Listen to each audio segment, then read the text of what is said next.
ప్రకృతి ఒడిలో వెలిసిన దేవాలయాలు, పురాతన రహస్యాలను దాచుకున్న పవిత్ర క్షేత్రాలు.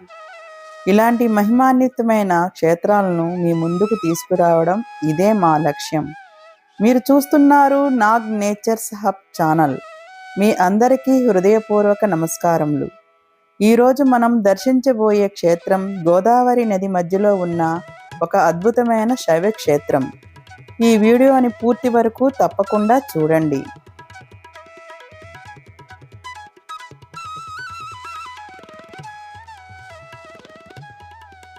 పశ్చిమ గోదావరి జిల్లా కొవ్వూరు సమీపంలో గోదావరి నది మధ్యలో ఉన్న పవిత్ర ద్వీపం అదే పట్టిసీమ.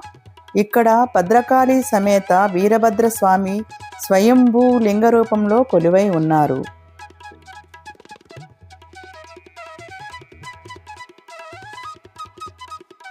ఈ దేవాలయానికి చేరుకోవాలంటే లాంచీ ప్రయాణం చేయాల్సిందే. చుట్టూ గోదావరి ప్రవాహం, ప్రకృతి అందాలు, మనసుకు ప్రశాంతత. ఈ క్షేత్రానికి ఒక అద్భుతమైన స్థల పురాణం ఉంది. కొద్దిసేపట్లో మీకు చెప్తాను.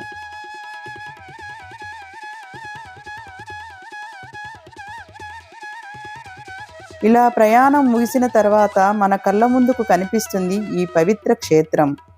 గోదావరి మధ్యలో నిలిచిన ఈ ఆలయం చూడగానే భక్తి భావన కలుగుతుంది.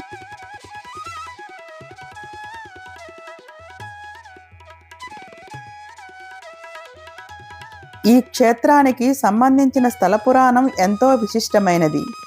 దక్ష ప్రజాపతి శివుణ్ణి అవమానిస్తూ యజ్ఞం నిర్వహించాడు. ఆ అవమానం తట్టుకోలేక సతీదేవి యోగాగ్నిలో లీనమైంది. ఈ సంఘటనతో పరమశివుడు తీవ్రమైన ఆగ్రహానికి లోనయ్యాడు.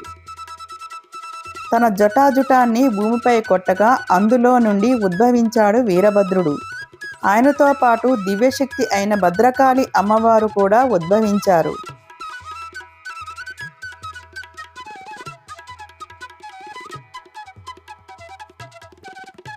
వీరభద్రుడు తన పట్టిసం శూలంతో దక్షుని యజ్ఞం ధ్వంసం చేశాడు. అయితే ఆయన ఉగ్రం తగ్గలేదు. వీరభద్రుడు శివతాండవం ప్రారంభించాడు. ఆ తాండవం అంత భీకరంగా ఉండేది. భూమి తట్టుకోలేక దద్దరిల్లింది. లోకాలు కంపించాయి.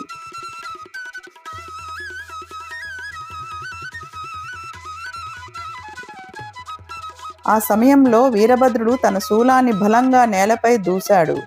ఆ శూలం దేవకూట పర్వతాన్ని తాకిన క్షణంలో ఒక అగ్నిగుండంలో ఏర్పడింది. ఆ గుండంలోని దివ్యశక్తి నుండి ఉగ్రరూపంలో వెలిశారు భద్రకాళి అమ్మవారు.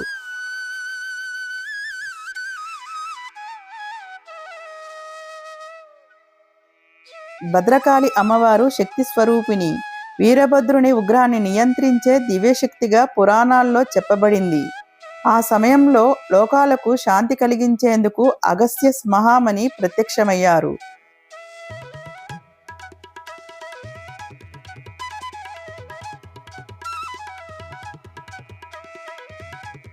వీరభద్రుని ఉగ్రం తగ్గకపోవటంతో అగస్త్య మహాముని ఆయన్ను కౌగలించుకున్నారు. ఆ కౌగిలింతతో వీరభద్రుని ఉగ్రం శాంతించింది. ఆ శక్తి లింగాకారంలో స్థిరపడింది.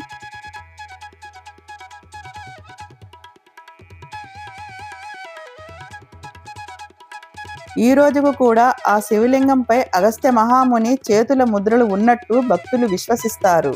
వీరభద్రుడు తన పట్టిసం ఆయుధాన్ని గోదావరి నదిలో కడిగినందున ఈ ప్రాంతానికి పట్టిసీమ అనే పేరు వచ్చింది.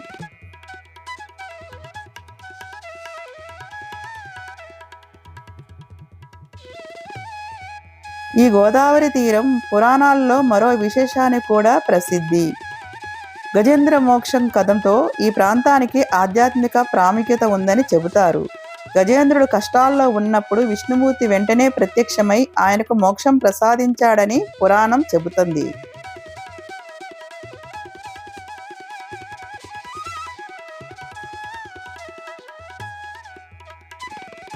అందుకే ఇక్కడ శ్రీ భావనారాయణ స్వామి కూడా కొలువై ఉన్నారు.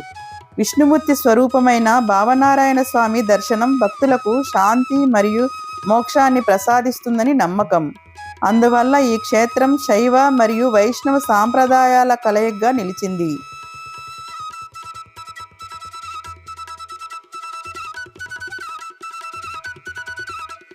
ఇక్కడ భద్రకాళి అమ్మవారు భక్తుల కష్టాలను తొలగించే దివ్యశక్తిగా పూజలందుకుంటున్నారు. ఆమె దర్శనం శక్తి, రక్షణ, శాంతిని ప్రసాదిస్తుంది. ఈ ప్రాంతంలో గ్రామ దేవతలు కూడా ఎంతో ప్రాముఖ్యత కలిగి ఉన్నారు. స్థానికంగా పూజించే అన్యస్త్రీ, పుణ్యస్త్రీ అమ్మవారి వంటి దేవతలు ఈ ప్రాంతాన్ని రక్షించే శక్తులుగా భక్తులు విశ్వసిస్తారు.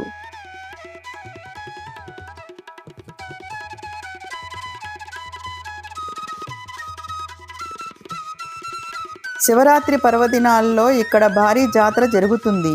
వేలాది మంది భక్తులు స్వామివారిని దర్శించుకుంటారు. అలాగే కార్తీక పౌర్ణమి రోజున, సోమవారాల్లో, పౌర్ణమి రోజుల్లో ప్రత్యేక పూజలు నిర్వహించబడతాయి.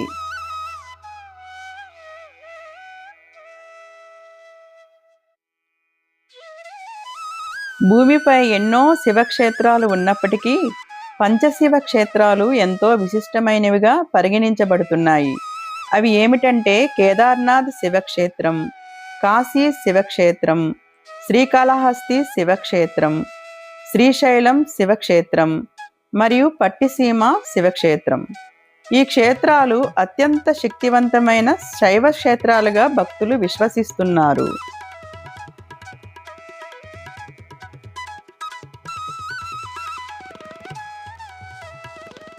ఇక్కడ దర్శనమిస్తున్న అభయ ఆంజనేయ స్వామివారు భక్తులకు ధైర్యం, రక్షణను ప్రసాదించే దైవంగా పూజలందుకుంటున్నారు. స్వామివారి అభయహస్తం భక్తుల కష్టాలను తొలగిస్తుందని విశ్వాసం. ఇక్కడ గర్భగుడిలో కొలువై ఉన్న భావనారాయణ స్వామివారు అత్యంత శాంత స్వరూపంలో దర్శనమిస్తున్నారు. స్వామివారి విగ్రహం ఎంతో అందంగా, పవిత్రంగా ఉండి భక్తులకు మోక్షం, శాంతిని ప్రసాదిస్తుందని నమ్మకం.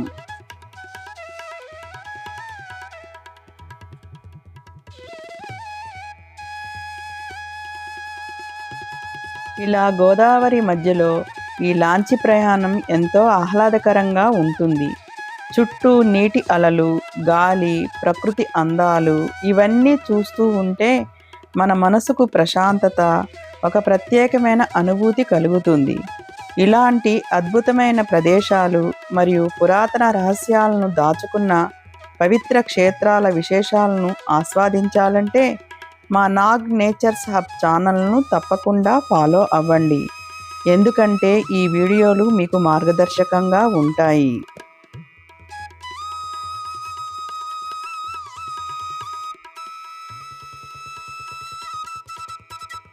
గోదావరి మధ్యలో ఉండటం వల్ల ఈ పట్టిసీమ క్షేత్రానికి మరింత పవిత్రత ఉంది.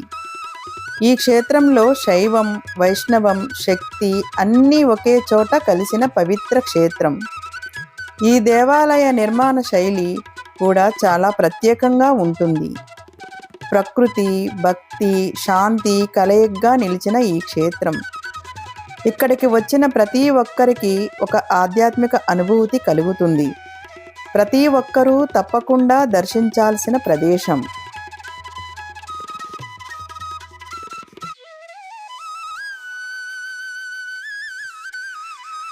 ప్రకృతి అందాలు, పవిత్రమైన పురాతన దేవాలయాలు అన్నీ కలిసి ఉన్న ఈ ఆధ్యాత్మిక ప్రదేశం ప్రతి ఒక్కరిని ఆకట్టుకుంటుందని అనుకుంటున్నాను. మీకు ఈ వీడియో నచ్చితే లైక్ చేయండి, మీ ఫ్రెండ్స్కి షేర్ చేయండి మరియు మీ అభిప్రాయాలను కామెంట్ల ద్వారా తెలియజేయండి.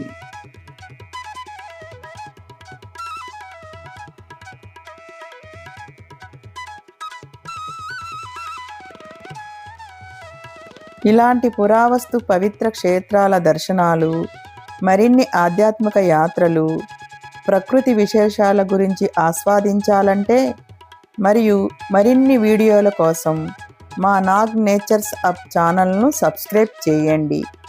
మళ్ళీ ఇంకొక అందమైన ఆధ్యాత్మిక ప్రయాణంలో కలుసుకుందాం. ఓం నమః శివాయ. ఈ పవిత్ర యాత్రలో మా వెంట ఉన్నందుకు ధన్యవాదములు.